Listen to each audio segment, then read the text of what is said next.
Good morning, everyone. I'm going to explain today the highlights of week 2. Um, I'm on the week 2 overview page in your Canvas course. And if I scroll down, you will see the objectives for week 2. First of all, you may notice that I have moved things around. That's the beauty of Canvas. I have added a few items too, based on your brainstorming and outlining of Essay 1. So this is what I'm asking you to do this week.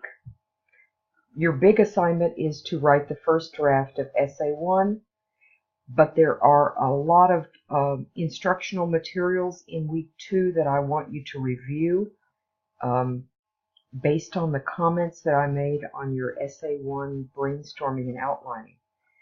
I felt that some of you need to review the structure of introduction paragraphs in essays and also the requirements for what a thesis statement should look like. So I've added those 2 pages in the week. And also I have an instructional page on body paragraphs, in particular to develop body paragraphs more fully by using specific examples and details. This page is called Specificity and Detail. In Essay 1, you also have to incorporate ideas from 2 of our readings. So there are a couple of pages about paraphrasing and integrating sources. Finally, you have a discussion this week based on Campbell's idea of the hero moving from the known to the unknown world, which you learned about in the article by Lynn Millam. So let's look at some of these instructional pages. I'm going back to the home page and just looking at what is now week 2 after I made some changes. Oh yes, you should be continuing reading in The Underground Railroad by Colson Whitehead. You'll see in the week 2 reading assignments that you should be reading up to chapter 4. And by the way, in Essay 2, you'll begin to use this novel in your own writing. Let's look at the introductory paragraphs. Just as a review, for those of you who haven't written essays in a while, your introduction should have 3 main parts. It should have something that grabs people's attention. We call it a hook. It should have a thesis statement that's traditionally the last sentence of the introduction paragraph.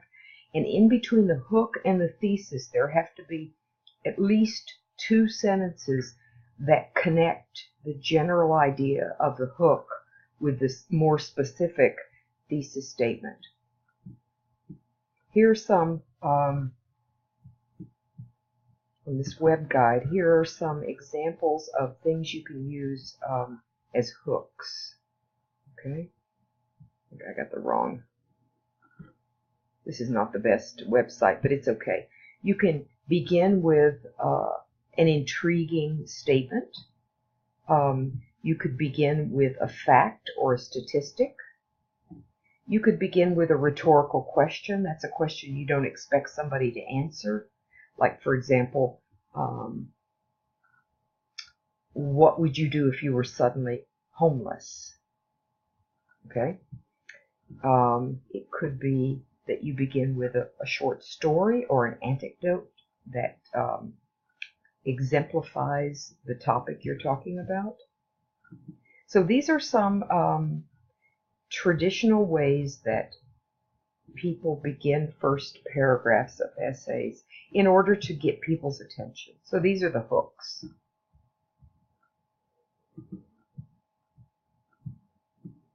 Okay, now I'd like to look at the thesis statement page.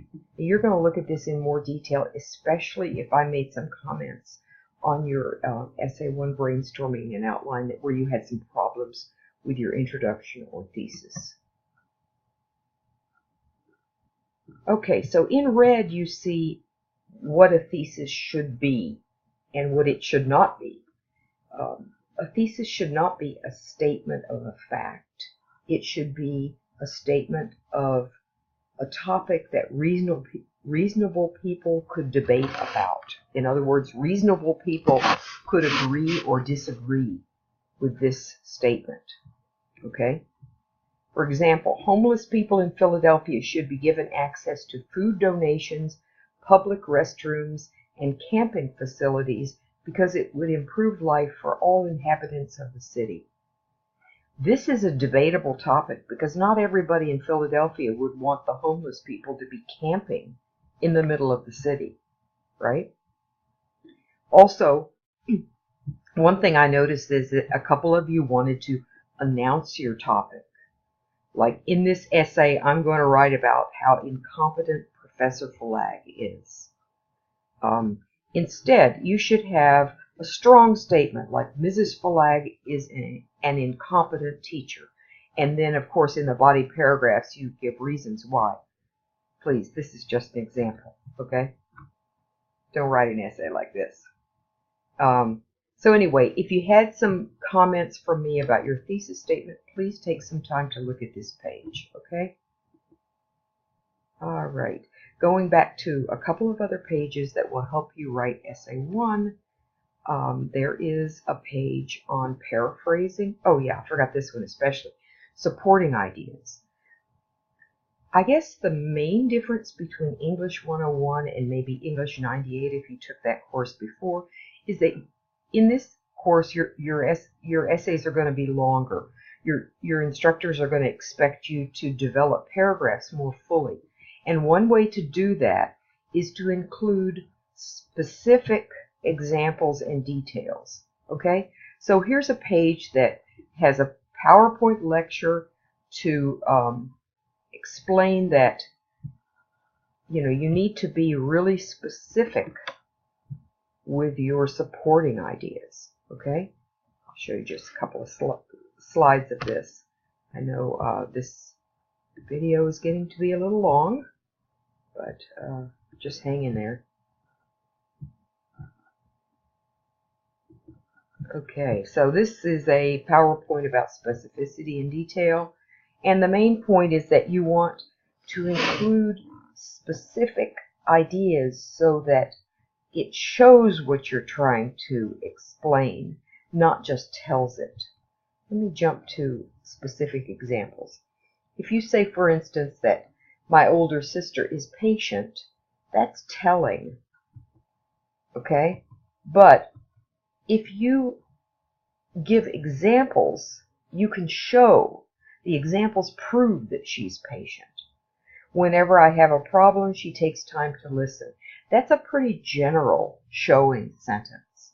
But look at the next one. Last week I called her at 10 o'clock at night, and even though she had worked all day, she listened for nearly an hour while I complained about my roommate.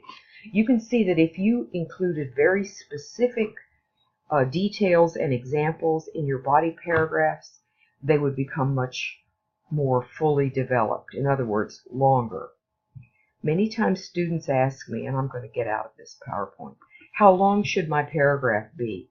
I don't have a general answer for that, but I would just say this. Body paragraphs need to have a topic sentence. They benefit from having a closing sentence or a concluding sentence. So that's 2. And then you should have at least 2 supporting ideas in the middle. Okay? So for each supporting idea, you should have at least 3 sentences. Okay? It's not just enough to introduce that supporting idea. You have to explain it a little bit. So if you've done the math, you can see that that's 8 sentences in a body paragraph. So please read this page and keep this in mind when you write essay 1. Okay, so I'm putting a lot of materials in week 2 now. And the last 2 are about paraphrasing and integrating sources. I'll just click on the integrating sources page. Remember that in essay 1, you must include ideas from at least 2 of our readings. Okay? So, for example, you could include,